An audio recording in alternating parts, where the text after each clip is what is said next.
Paglipas, paglisan, may iba't ibang uri ng taong darating sa buhay mo. May mga taong aalis, may mga tao ring darating, may mga taong babalik at meron ding mananatili. May mga taong magtuturo sa iyo kung paano magmahal at kung paano makaramdam ng sakit. May ilang magpapaalala ng nakaraan, may ilang tutulungan kang lumimot, may mga taong magpapasaya sa iyo, may mga tao ring papawi ng kasiyahan yon. May ilang magtuturo sa iyo ng panandaliang saya, ngunit meron ding kasiyahan na matatandaan hanggang libingan. May mga taong paalalahanan kang huminga sandali, may mga taong magdadala ng pagal at bagal, may ilang manonood sa iyong paghinto, may tao pa ring itutulak ka palayo. Kahit iba't ibang uri ng tao ang makita mo, nasa sayo pa rin kung paano mo sila itatrato, mamahalin o pasasalamatan, pipigilan o pababayaan. Hindi niya naman minamadali ang pag-ibig. Hindi niya naman minamadali ang pag-ibig. Nasa estado lang siya ng buhay na kailangan niya ng kaunting saya. Baka naghanap lang siya ng kaunting liwanag sa madilim niyang paligid. Hindi niya minamadali ang pag-ibig. May hinahanap lang siya, maaaring bagay o tao, hindi niya pa rin alam. Wala pa rin malinaw sa buhay niya, kaya wala siyang nais madaliin. Hindi niya minamadali ang pag-ibig dahil alam niyang kailangan ng mataimtim na dasal para doon. Sa katunayan, ilang ulit na niyang pinanalangin kung kailangan niya ba talaga yon. Hindi niya minamadali ang pag-ibig. Baka nagkakamali ka lang. Baka nagkakamali kayo. Masaya lang siya sa sandali at hanggang doon na lang yon. Wala siyang minamadali. Lahat nga pinag-iisipan.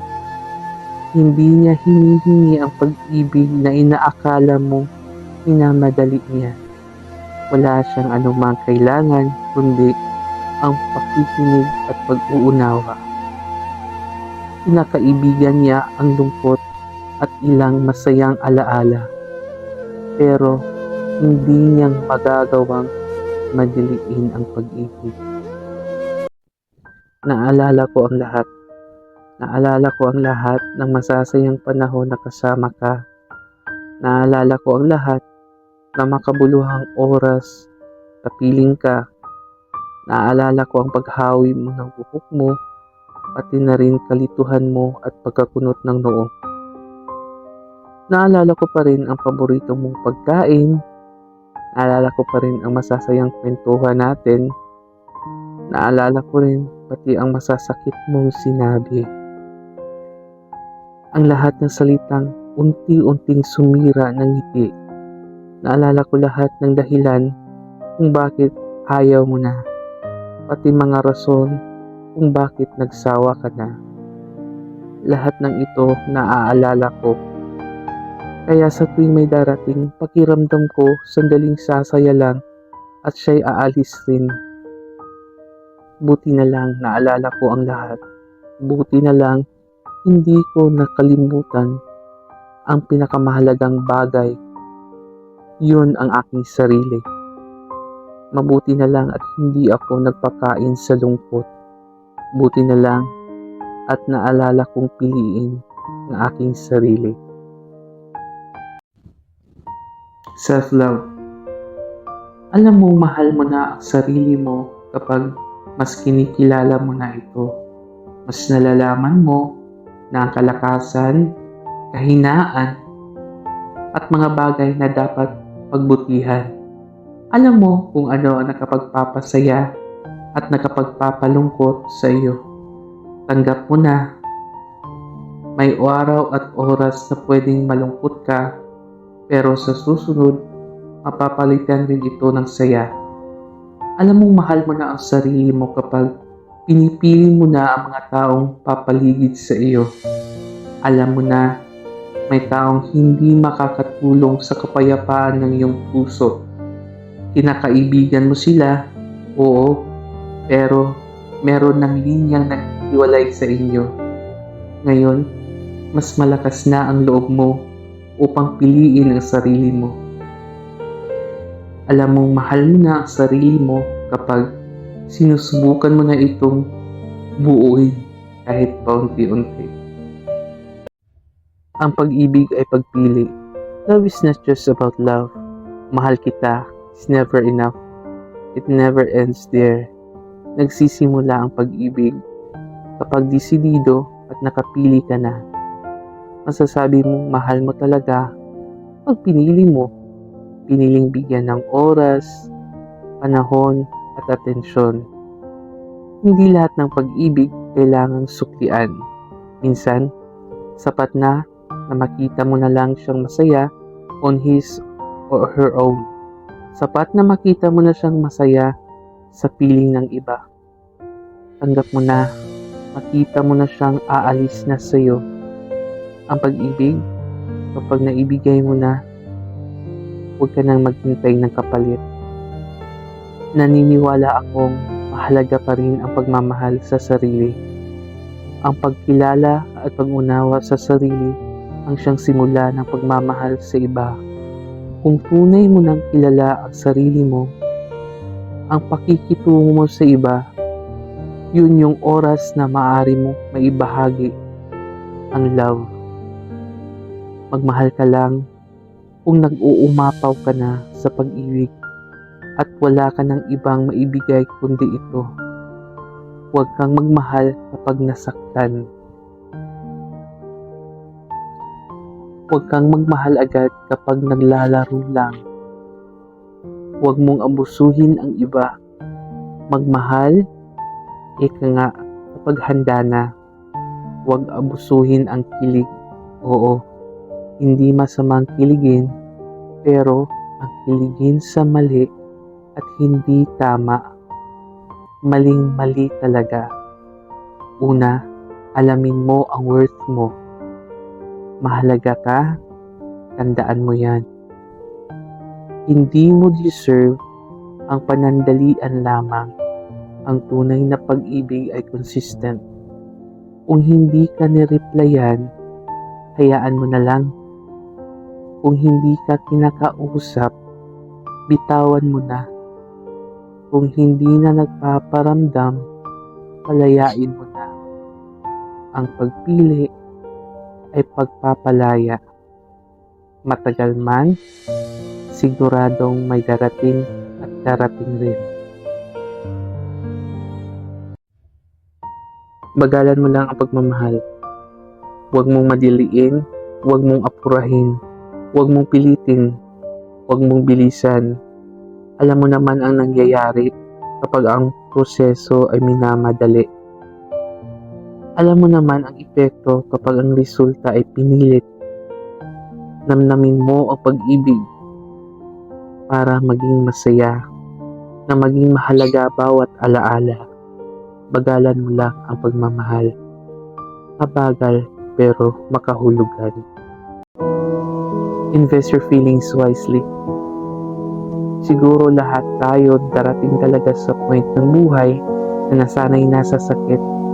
Kaya yung mga susunod na tao sa buhay natin, sasalain na natin. Sasalain dahil takot ka o hindi gusto mo lang makasigurado kung karapat-dapat pa siyang paglaanan ng oras. Minsan naman, nasa point na tayo ng buhay na ayaw na lang natin makaramdam ng kilig. Feeling mo, hindi mo na kailangan kasi inassume mo nang sa huli, mawawala rin ang kilig. Nasanay ka nang wala na lang talaga. May oras rin na parang hindi ka na tatanggap ng kausap. Ayaw mo na nung usual na usapan. Gusto mo yung deep late night talks.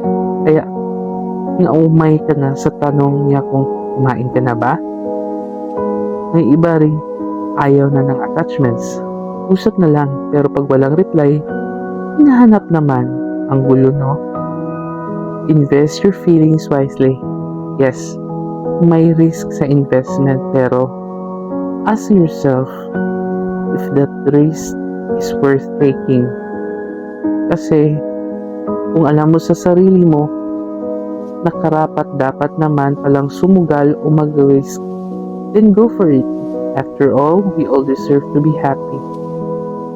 Love is sacrifice. You know that you're matured enough when you decided to let go of that person. Yes, you've enjoyed companionship, like night talks, cups of coffees, weirdness, and funny jokes. However, time will come that these conversations will never be enough. You know that he'll never like you back. No matter how fun it may be, you've already accepted that some companionship will not last long. That is okay. People really come and go into our lives. You know that for sure. From the start, you know that he will never stay. Now you're being brave enough to let go because you know that's the best thing you can do. Or the best thing to do. You don't want to feel pain anytime soon. You don't want to be left in surprise. You don't want to enjoy temporary happiness. You're longing for real joy. You're letting go to experience genuine happiness. It will be painful at first, but in the end, it's going to be worth it.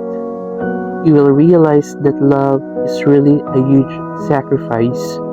You let go of a person. Yes, you let go of a person after you showed all your effort. Love is a sacrifice. You let go because you love yourself. You love yourself, then you love him. Love is really a huge sacrifice. It's tiring, yes, and painful, but remember, we need to choose our own battle. Ang halaga mo ay wala sa sasabihin ng ibang tao. Mahalaga ka dahil likha ka ng Ama. Mahalaga ka dahil bahagi ka ng mundo. Ang halaga mo ay wala sa sasabihin ng iba. Ang halaga mo ay wala sa pananaw nila. Mahalaga ka dahil una kang minahal. Mahalaga ka dahil una kang pinahalagahan. Husgahan ka man nila ng paulit-ulit. Kutsain ka man nila ng walang tigil. Lagit lagi mo tandaan na ang iyong halaga ay nagmumula sa Diyos Ama. Isa ka sa mga anak niya. Sapat na yon upang pahalagahan mo rin ang iyong sarili. Piliin mong magmahal. Nakakapagod, no? Magmahal, paulit-ulit na lang kasing nasasaktan. Paulit-ulit ka na lang kasing umaasa. Nasa punto ka na ng buhay na sana halaman ka na lang. Yung wala nang nararamdaman. Nakakapagod, no? Umiyak. Umiyak tuwing gabi. Paulit-ulit na lang na paalalahanan ang sarili na magiging ayos rin naman ang lahat. Paulit-ulit na kukumbinsihin ang sarili na lilipas rin naman lahat ng nararamdaman mo at makakalimot ka. Nakakapagod, no? Umasa. Mas madilim kasi ang nakikita mo ngayon. Wala ka nang maaninag ng isang magandang bukas. Medyo mahirap na rin maging positibo sa dami ng nangyayari. Nakakapagod talagang huminga minsan. Nakakapagod, no? Magmahal, umiyak, umasa.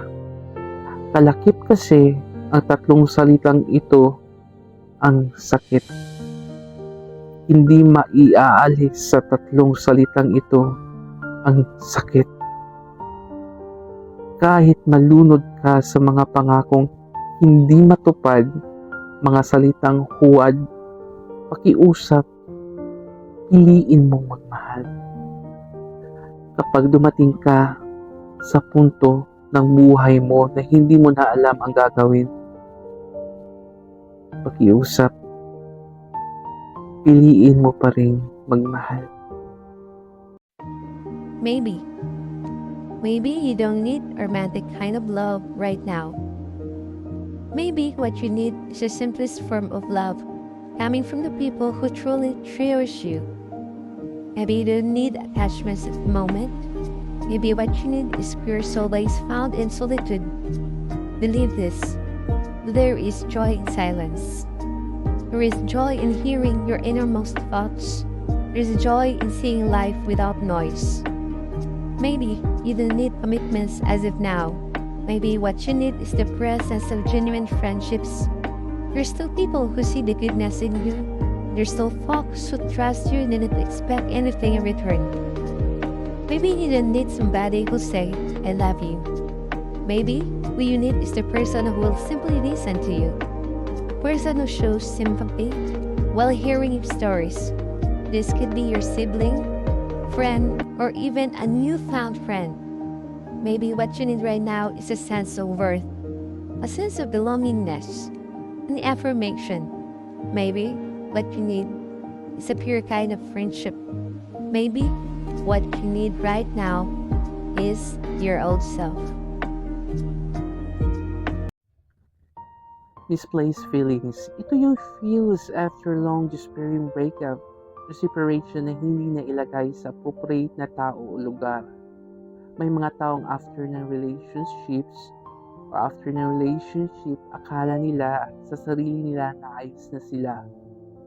For several months, they tend to meet new people and possible partner. Agad-agad ba? Siguro, after ilang buwan, pareho ng tweet pag-usapan. Pareho ng mga hilig. Marami talagang pareho. Nagkakagustuhan. Doon sila nahulog. Kaya lang, ito yung delikadong part na papasok si misplaced feelings. Ito yung natitira pang feelings sa dati na ibubuhos sa bago. Pwede itong yung feeling na hindi mo nagawa sa dati, kaya gagawin mo sa bago. In return, susubukin mong hanapin sa bago si dati, only to realize na ibang tao sila. Oh, di ba? Nakakaloka. Paano maagapan ang misplaced feelings? Siguraduhin muna kung handa na in all forms. Healed na ba? Huli? Nakapagpatawad na? Kaya mo na bang masaktan ulit? Sigurado ka na bang mag-risk sa bagong relationship? Or baka hindi pa pala? Tapos kailangan mo lang pampalipas oras na hindi na mapupunan ng dati. Magdasal, ilatag mo sa Panginoon lahat ng saloobin at nararamdaman mo. Dahan-dahan mo pagnilayan lahat ng nangyayari. Maaring matagal na nangyari, subalit lagi mo pa rin makiramdaman.